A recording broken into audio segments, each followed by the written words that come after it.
Olá! Na aula de hoje nós vamos dar sequência, continuidade à unidade 2 do programa da nossa disciplina de materiais de construção civil 1, que seria as propriedades materiais.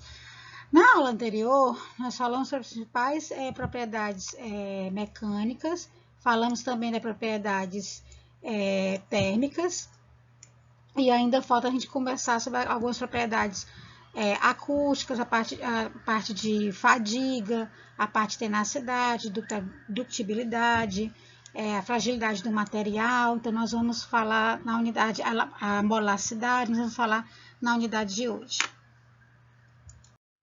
Então, a outra propriedade mecânica que é importante seria a resistência do material, que a resistência do material, ele é denotado pela parte do gráfico tensão e deformação. Como é que seria a deformação do material, a tensão do material? Seria o quê? Seria a força aplicada em direção perpendicular à seção da amostra, dividido pela área da seção original do objeto, daquele material, tá?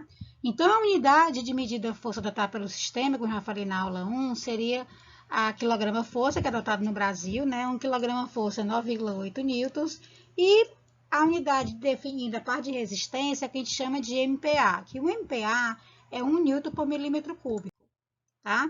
Esse 1 newton por milímetro cúbico, ele é igual a 0,102 kg-força por milímetro cúbico, que é igual a 10,2 kg-força por centímetro quadrado. Então, toda vez que vocês forem olhar um projeto estrutural e ver a resistência daquela estrutura de concreto, o FCK, de 40 MPa, é porque ele está seguindo essa medida de tensão, tá? Que é força sobre a área da seção transversal. Então, aqui a gente já falou, nós temos algumas outras propriedades mecânicas importantes, que seria a tração, você pegar o material e ele ser tracionado, a parte de compressão, que é a tendência de esmagar o componente, flexão, que você refletir, cisalhamento, que é a de deslizar, e a torção, que é tão importante para a parte de maçanetas de portas, A elasticidade, que a gente falou também na aula 1, seria com relação àquele, vamos lembrar da mola perfeita, tá? A mola perfeita é aquela que você puxa a mola, e a mola, depois que essa tensão, ela é retirada, a deformação da mola, ela cessa. Então, ela volta ao seu estado normal. Isso aí é o que a gente chama de regime elástico, tá? Então, a deformação do material, tá certo? Vai ser o quê? Vai ser o comprimento final, do corpo de prova, menos o comprimento inicial, dividido pelo comprimento inicial. Então, esse delta L é o que a gente chama de alongamento, tá? E aí, a deformação é igual ao alongamento dividido pelo comprimento inicial. No regime elástico, tá certo? A tensão, ela é igual à deformação vezes o modo de elasticidade, tá? Então, molacidade é o quê? A tensão dividido pela deformação.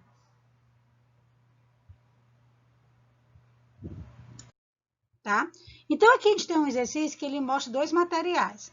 O material 1 e o material 2, segundo o gráfico tensão e deformação. E ele está perguntando qual é o material mais rígido. O material mais rígido é aquele que vai ter o maior modo de elasticidade. Então, a elasticidade vai ser o quê? Vai ser a tensão dividido pela deformação. Então, aqui a gente tem, tá? Se a tensão é igual a molacidade vezes a deformação, então, a molacidade é a tensão dividida pela deformação. Então, para o material 1, nós temos uma tensão de 11 dividido por 1%, que é 0,01. Então, transformar em decimal. Então, ele tem uma elasticidade, tá certo? De 1.100 MPa, Que é quilograma-força por milímetro quadrado. E o segundo material, a elasticidade dele vai ser 26, que é a tensão, dividido por 0,003, que vai transformar 0,3% na forma decimal. Então, ele tem uma molacidade de 8.667,7 MPa ou quilogramas-força por milímetro quadrado. Então, qual é o material mais rígido? É o primeiro material que possui molacidade, aliás, é o segundo material que tem uma molacidade maior. Então, qual a importância do conhecimento de molasticidade do concreto no ato da disforma das peças estruturais. Porque, assim, quanto maior o concreto, ele tem que, quanto maior for o seu molasticidade, quer dizer que ele vai ser um material mais resistente. Então, quer dizer que ele atingiu a sua resistência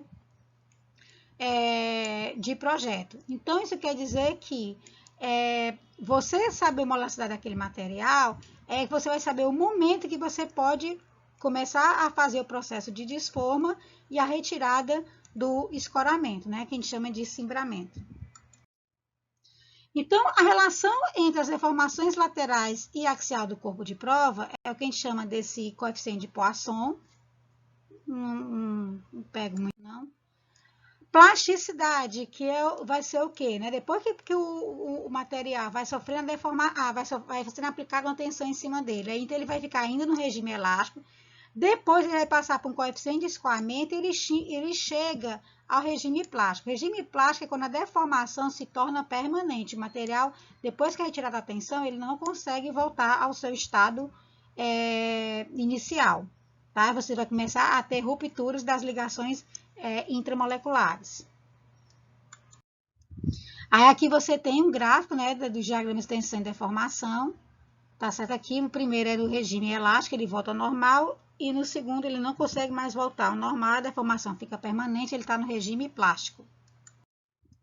Aqui a gente mostra o diagrama de tensão e deformação, tá? Do ponto 0 ao ponto A, o material está no regime elástico. Do ponto A ao ponto B, é o que a gente chama de... ele está na parte do escoamento. E do ponto B ao C, ele está no regime plástico. E do C ao D, ele está indo para a ruptura do material.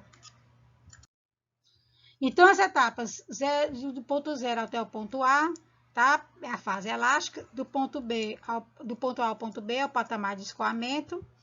Tá? Do ponto C é o limite da resistência do material. E você está do C até do B até o C, você está no regime plástico. E do C até o D, você está na ruptura. A ductibilidade, o que ela é? Ductibilidade, ela vai representar o nível de deformação plástica antes da ruptura do material, tá? Então, quanto menor for materiais com pequena deformação plástica, ele vai ser material frágil, como ferro fundido, materiais cerâmicos, materiais pétreos. E com alta deformação plástica, tá? Eles vão ter materiais dúcteis, são materiais altamente resistentes. Então, quanto maior a ductibilidade, menos frágil vai ser aquele material. Então, aqui tem um gráfico, né, mostrando o material frágil, material dúctil, material quase dúctil. Tenacidade e resiliência. Tenacidade representa o quê? Representa a capacidade do material de absorver uma energia até a sua ruptura. Isso é a tenacidade, tá? E aqui a gente tem 3 gráficos, material cerâmico, material metálico e material dúctil. A resiliência vai ser a capacidade daquele material de absorver a energia na fase elástica e, se você retirar a tensão, tal energia ela vai ser recuperada. Tá? Então, as ligas para a fabricação de molas ela tem uma alta resiliência. Fadiga. Fadiga é quando o material ele vai à ruptura. Gente, ele não aguenta mais ser submetido àquela tensão e aí o material vai se romper. Tá? Uma ruptura frágil, ela pode acontecer mesmo para materiais que têm uma alta ductibilidade, que é o material mais resistente. O mecanismo de deformação e propagação, ele causa microtrincas, tá? E essa fadiga deve ser considerada, tá, em elementos e mais sujeita a carregamentos que são sempre repetidos. Tá? Viscosidade. Viscosidade é o quê? São aqueles materiais que não são capazes, tá, de suportar uma tensão. Quando essa tensão ela é aplicada em um longo período de tempo, ele vai se romper, tá? Isso é o que a gente chama de viscosidade. E a deformação ela vai ser irreversível nesses materiais viscosos, tá? Então, a viscosidade é uma medida de resistência interna de uma substância, tá, ao fluxo quando é submetida a determinada tensão. Fluência. Fluência vai ser aquela deformação que vai ocorrer lentamente, tá, nos materiais devido à ação de cargas permanentes de longa duração. No ensaio de fluência, você vai submeter os corpos de prova a uma carga constante e medir a deformação. Aí você vai ter a curva de fluência, que seria essa, tá? Onde você vai ter deformações instantâneas, deformações primárias, secundária e terciária. O principal, outro tipo de ensaio mecânico que deve ser observado é o de tração uniaxial, principalmente para barras de aço, tá? Que você vai colocar a barra de aço na prensa, vai tracionar essa barra de aço. Essa barra de aço ela vai se afunilando no meio até o momento que ela chegar num patamar de carga que ela vai ao rompimento. Isso é o que a gente chama de tração uniaxial, tá?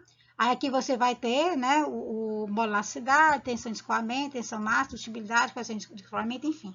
É onde a estricção é quando a barra aqui, ó, ela vai começar a ficar estreitinha no meio e ela vai romper.